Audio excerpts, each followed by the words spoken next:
Learn about the mother. It's Chedesh Kislev, Nedarim Daf Lamed Amid Aleph. We're continuing to discuss Nedarim. When people make Nedarim, what their intentions are. So we went through the 4 different categories of Nedarim, and now we're just saying when people say something, what do they mean? Do they literally? Do they mean just the way that people, nickname it and so on? A euphemism for other things. What exactly are we talking about? So Hanoide Meyoide Hayam. Somebody says, I don't have any pleasure whatsoever from seafarers, people who travel on the sea. Mutu b'yosher habasha. So therefore, non-sea travelers, not sailors or anything else, you could have benefit from. What happens if he says Miyosher hayabasha? If he says I don't have any benefit for people who live on the land, also he is Yasser also Meyoide Hayam. That includes also not only people who live on the land, but also includes people who travel on the sea. Why? People who travel the oceans and the seas and the rivers are also, they eventually have to land on the land. Not like those that travel upstream, let's say from Aku to Yafa, which is not very distant. What exactly is the Mishnah trying to say? The Gemara will give us 2 possible explanations. One is being stringent and one is being lenient. Is it going back to the first case when he says that I banned Yoide Hayam? And he's saying here it does not include those who go Aku to Yafa. That's not really called Yoide Hayam. So he's being lenient, or is being strict when he says that if you say Yoide Yabosh, it includes people who go on the sea. I'm not only talking about people who travel for a day and then they come in, or a couple of days, but even people who travel for months, also included. Ella b'misha darka lefarish, that anyone who travels as well is included. So we'll soon see pshat here as well. There's a big, first of all, the Rit was mechadish, that if you say if today they're not in the Yabasha, they're on a boat somewhere, they're not included. Doesn't matter tomorrow. If you say Yabasha has to be where they are today. But apart from that, there's an interesting discussion. What happens? You say that in 30 days I'm starting not to have any hana from Yabasha or Yoda Hayam. Do we gauge it by? Do we look at it at the time when you made the neder, or you look at it at the time when the neder actually kicks in? In other words, there are people that are maybe on the water right now, but in 30 days, by the time when you say those who are traveling, they're no longer on the water, they retired, they're now to be viewed. How do we look at the Nedarim? So actually say it depends on the machlekes that we have later on between the Tanoim. What happens if a woman made a neder, she says that this neder should not take effect till after they get married. Can the husband be mefer? Do we look at it at the time when she made the neder, she was still single, or do we look at it at the time when the neder kicks in and she's already married, so he has a right? So it'll be the same like you said. And then there's a discussion if somebody just likes to go fishing on a little boat, on a putt-putt boat that goes for 2, 3, 4 hours. Is that called Yoda Hayam? What's the definition of Yoda Hayam? You have to travel to another country, another city. What happens? You just go on cruises, for a day here, a day there. What happens? And there's an interesting lashon here, and the where is it? One of the Shainim says over here that Taish is the very bottom line. The very bottom line. If you only go once in 10 years, so if you go once a year, on whatever, on a boat, you consider Yoda Hayam. So what exactly is the definition of Yoda Hayam is not very clear. Says the Gemara, one of them says that this expression like Ke'ilu is referring to the beginning of the Mishnah, and it's trying to be what do you call lenient. That when we say that if you're going Hilchayam does not mean somebody who just goes up from Aku, these 2 places, Yafu, they're too close. Somebody goes far away. But Chad Masna sake. So mandatory Reisha Masna Hochin. The Gemara explains it. The one that says that Reisha refers to as what like this. If somebody is noide for Yoda Hayam, muter b'yosher yabasha. If somebody says a neder, I don't want to have any hana whatsoever in those who travel the sea, he's muter b'yosher yabasha. He's permitted for those who stand on the land. Ha b'yoda hayam asi. Those who travel the sea is asi. But not including those who go from Aku to Yafa. The Hal and Yosher yabasha, they're not treated like people who travel the seas. They're considered like locals.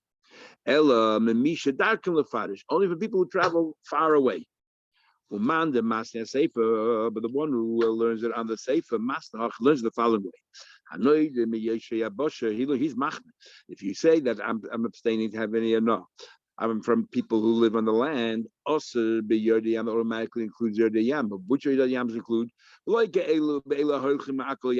only those who just travel a day, even those who travel abroad. Everyone eventually ends up on dry land. Commissioner. He does not want to have any benefit from those that see the view the sun. Also, he's also even by blind. Why? Because if he meant people who can see, then why refer to the sun? Just say I make hana from people who can see. The fact that he says the sun, he meant something else. Only those that are above land that the sun can see them, and not who. My time, didn't Stam say those who can see. So who's he excluding? Dogim, fish. Because fish, even though sometimes they do jump out of the water, but they always have to be part of contact in the water. If you stay out of, if they jump out of the water for a second, they can't stay too long because the sun will kill them. Ubrim, and somebody who's inside a womb, the feet inside the mother's womb, the sun doesn't see them, so you're allowed to have enough from them. Otherwise, you wouldn't be able to have enough. So we see clearly from here and from the next in the Mishnah from soon. We see clearly from here that even though we say you cannot make a machlekes we had if you can make a kinyan about something that doesn't exist in the world, or and definitely even if you could make kinyan, but you can't. Here, when it comes to neder, you could. As the Rashba says in the beginning of the second you could, and the Rayis Mir says ubrim are davar shalei ba'la. It says had it not been for this reason, it would have included the neder that you'd be usher to have any hana from ubrim, or the ubrim can't have enough from you. Next Mishnah. So it makes a neder doesn't have any benefit from those who have dark hair or have hair on the head. Also bekrochin, that includes also bald people.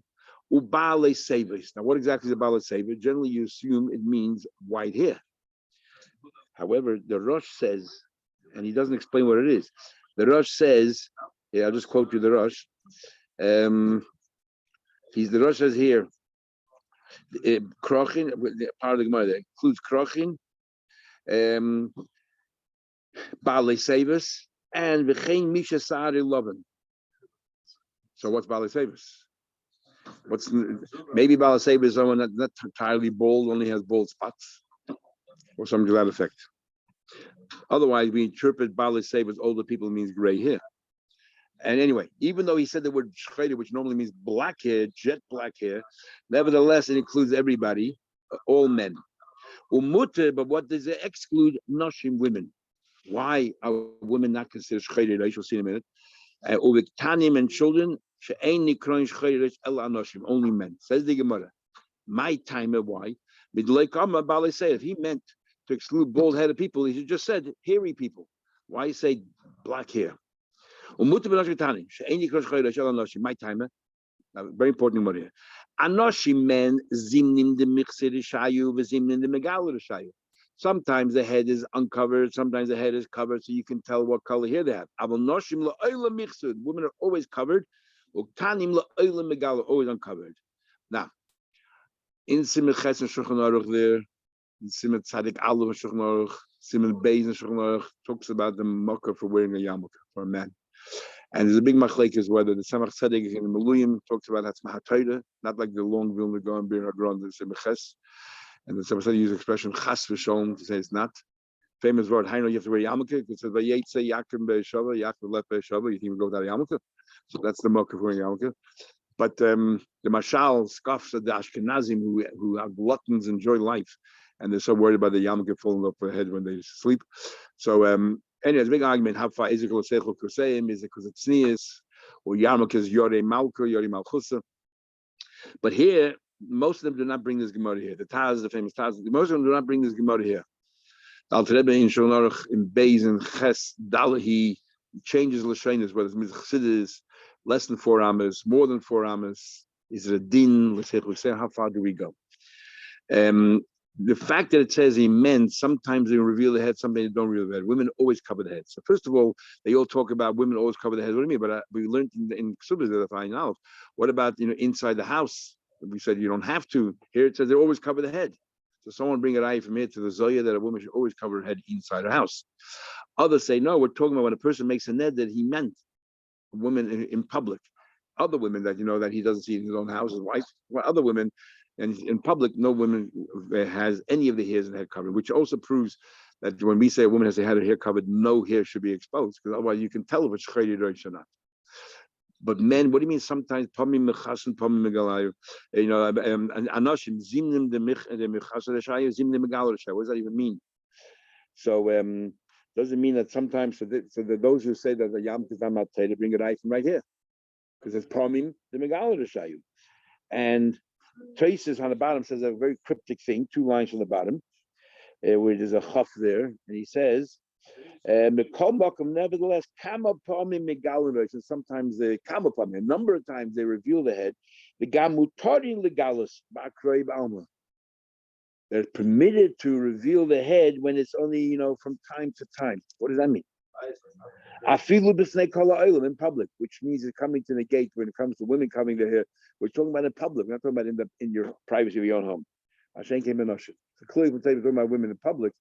But what does it mean that sometimes you're allowed to bakroi from time to time? You're allowed to. Sorry. So that's not part. So, that's not what it's saying. Yeah. So what it could mean is those who learn the Yamkas Matreda, those who learn Yamkas Rabbanon still needs explanation. What do you mean mutarin legalos bakroi b'alma? Even if it's Rabbanon, whatever, what does that even mean? So l'chayda, what it means is like a Mesias and a Simon Bo, which Gemara talks about the bracha we make Oite Yisrael b'Sifara, which Gemara bracha says is going in order of the events. How did you make the brachas till now? If you weren't winning the Yamuk yet, how are you making brachas till now? Everyone agrees that you have to cover your head. Simon Tzadik Aleph says everyone agrees you have to cover your head when you make a bracha to Hashem's name. So it says talking about a hat, a suda de rabbanon, a hat. So you have a yarmulke, you put on a hat when you daven. And Oiti Yisrael b'Sifara with crowning is talking about a hat. So maybe when the Gemara says over here, the men definitely wear yarmulke, but a yarmulke you can tell what color hair it is. The yarmulke covers mid hair. The hat covers basically the entire head.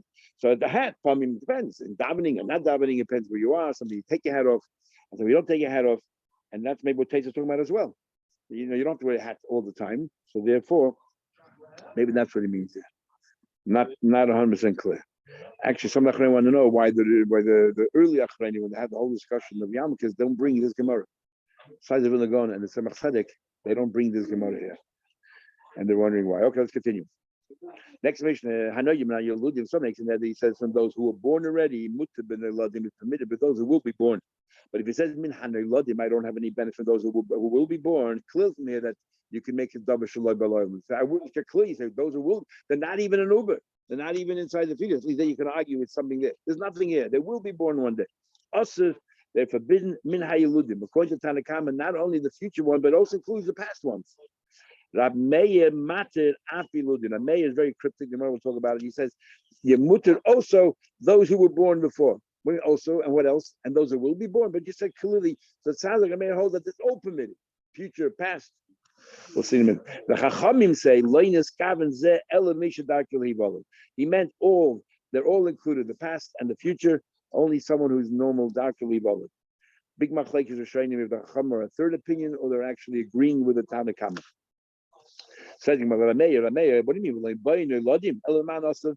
So Rameir said they're all mutter. So who did he ask? Chasudi Mechs, a few words are missing. If he said all those who were born mutter ben elodim, you're permitted to have enough for the future kids. Min hanelodim, those who will be born, asur be eludim, forbidden in those who were born already.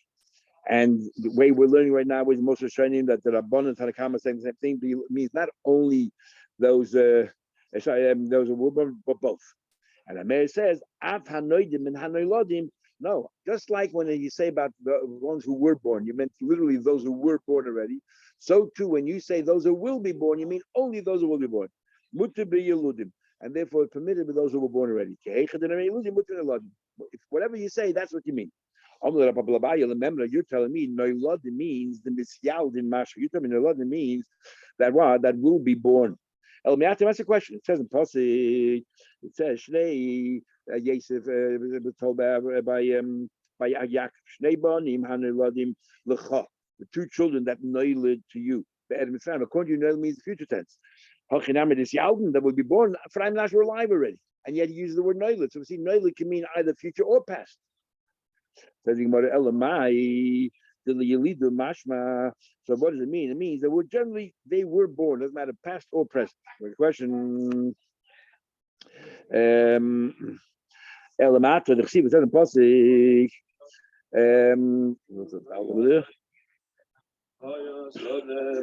Elamai, this Yelidu Mashma, those that were born. Elamata, the Chsiv, it says, in a Ben Noilid Lebeis David, it says a Ben Noilid. You're telling me that Noilid means Dafka that what?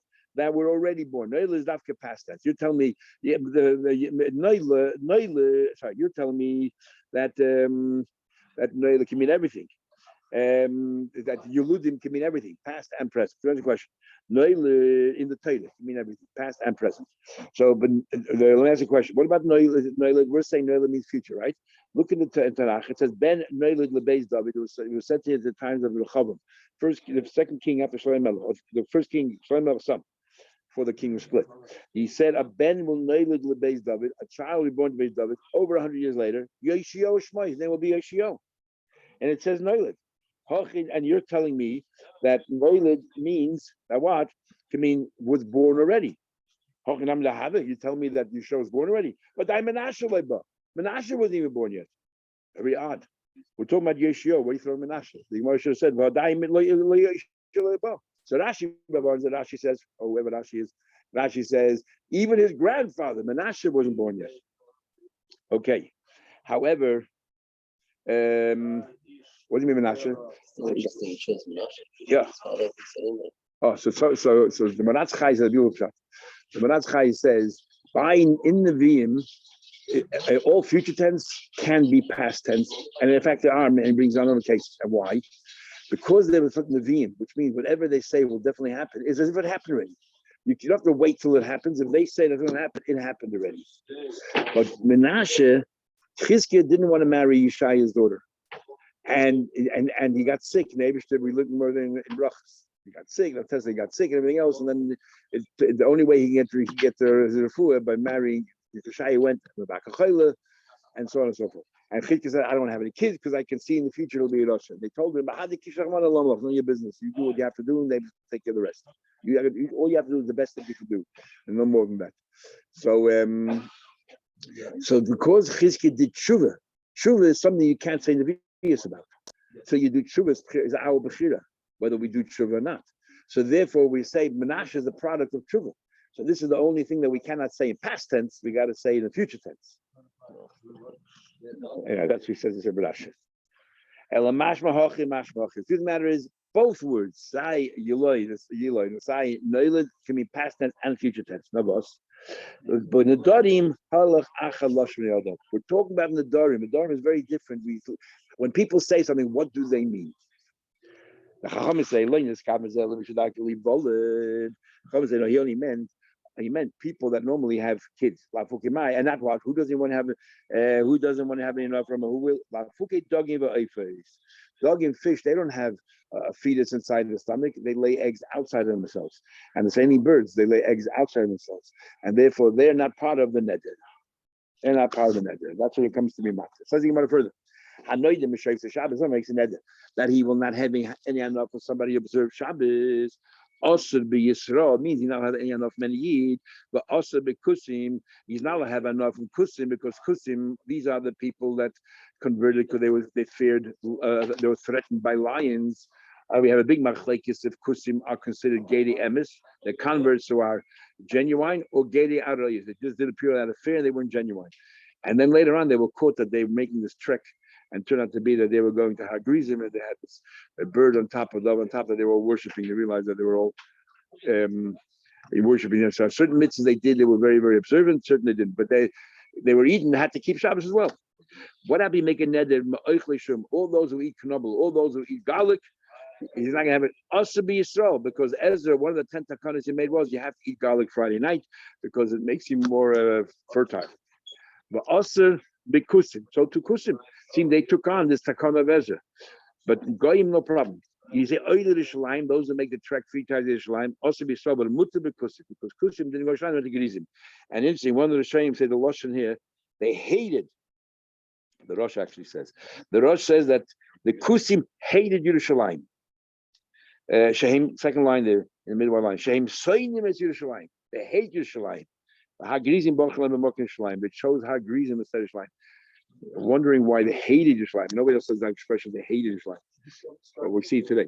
Says the Gemara, "My Shev say Shabbos." What do you mean when you say those who observe Shabbos? Those who observe Shabbos. Then what's the chiluk if a Yid, a Goy, anyone observes Shabbos? If you're the 7th-day Adventist, also there should be also. My Yid bikusim even a Goy. If it's just a question of who observes Shabbos, then it doesn't matter. Has to be, and even a Yid has to be a Shem Shabbos. If he's not a Shem Shabbos, no. Those who were commanded to keep Shabbos, which includes which Eden and Kusim also. Goyim were not commanded to observe Shabbos. In fact, they're not allowed to observe Shabbos. So, those who go to Shalayim, you say Asim Yisrael Mutar Kusim. Just because Kusim didn't make that trek to the Shalayim, but they were still commanded. If you're telling me the criteria here is who has the mitzvah, they also have a mitzvah to go to the Shalayim. Just because they didn't follow it doesn't mean anything. They're also commanded. The Bible says there's two factors there: mitzvah and oisa. They have to be instructed. So goyim are not instructed for Shabbos, and the oisa they have to also comply with it, and kusim don't comply with it. The first two cases, Yisrael, the kusim, mitzuvin, the oisa, they're instructed. They do. Ahuda of the oisa. They ain't in mitzvah. Goyim, on the other hand, those who observe Shabbos, they do, but they have no mitzvah for Shabbos. On the other hand, even though there's a Rambam Nichos Malachim that says that Goyim can take on mitzvahs and turn it into a mitzvah, here it seems clearly that even though they decide to do a mitzvah, they can't. They can't, unless Shabbos is an exception, because it says the Goyish Shabbos is Chayim Misa. Maybe it means all other mitzvahs, not Shabbos. But those who go to Yerushalayim, Yisrael Mitzuvin v'Oisin, Eden do both. They're instructed and they do it. Kusim, even though Mitzuvin, although they ain't Oisim, they don't go. We'll stop here.